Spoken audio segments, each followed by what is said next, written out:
Everyone has it, but no one can lose it. What is it? Bonjour, et bonsoir aux plus courageux d'entre vous. Viens. Et installe-toi confortablement avec moi, découvre ou redécouvre ces histoires paranormales. À l'époque de mes 11, 18 ans, ma famille et moi, vivions dans un appartement, qui était en longueur.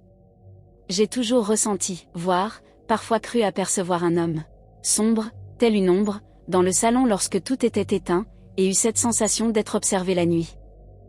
Mon chien s'arrêtait parfois de longs moments, à fixer un coin d'une des chambres ou du salon. Lorsque mon chien est décédé, nous entendions ma mère et moi, des coups dans les portes, et des bruits contre les murs.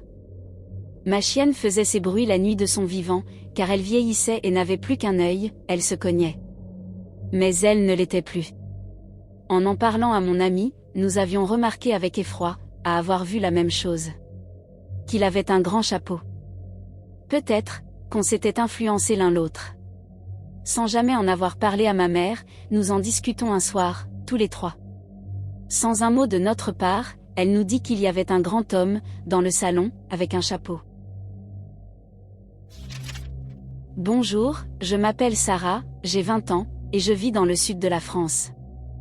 Vers l'âge de mes 13, 14 ans, je suis allée dormir une nuit chez ma cousine. On partageait la même chambre. Cette nuit-là, je n'ai pas réussi à dormir. Elle dormait déjà depuis quelques heures. Et moi, allongée sur le dos, je fixais le plafond, en attendant que le sommeil vienne. Aux alentours de 1h ou 2h du matin, je vois une ombre, d'un noir extrêmement profond sur la porte de la chambre. Je n'osais pas bouger. La lumière du couloir était allumée. J'avais demandé à ma tante de la laisser, car j'ai peur du noir. On voyait clairement qu'une personne se trouvait dans le couloir face à la porte. J'étais comme pétrifiée, elle était de profil, et avait une sorte de grand chapeau très long.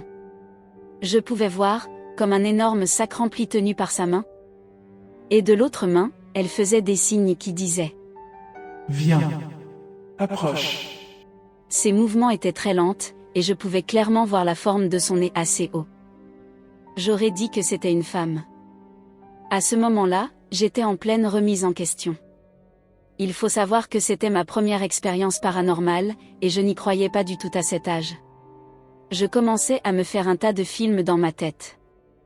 Que j'allais mourir. Qu'elle allait me mettre dans son sac. Je me rappelle avoir pleuré silencieusement, et respiré profondément. Je ne voulais pas me faire remarquer. Je me suis cachée sous la couverture 5 secondes à me dire que j'hallucinais. Je secouais un peu ma cousine en même temps, mais doucement, pour ne pas me faire remarquer. J'ai sorti ma tête. Et, je la vois. Au-dessus de mon nez. Faisant des gestes, au plafond. Je tourne la tête, et là. Elle n'était plus là.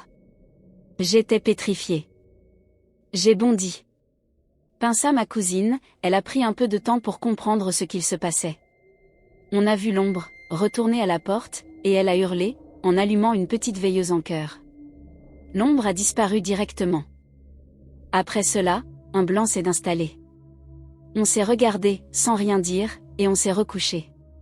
C'était vraiment bizarre. Le lendemain matin, on raconte tout à ma tante. Qui n'en croit pas un mot. La seule différence c'est que ma cousine dit avoir vu l'ombre en blanc. Et moi, en noir. Je ne sais pas trop quoi en penser. Depuis ce jour, ma vision des choses a assez changé. Même si, c'était ma seule expérience. Et vous, croyez-vous, aux entités paranormales? Dis-le-moi, dans les commentaires. Je vous dis à très bientôt dans une prochaine vidéo. Bouh!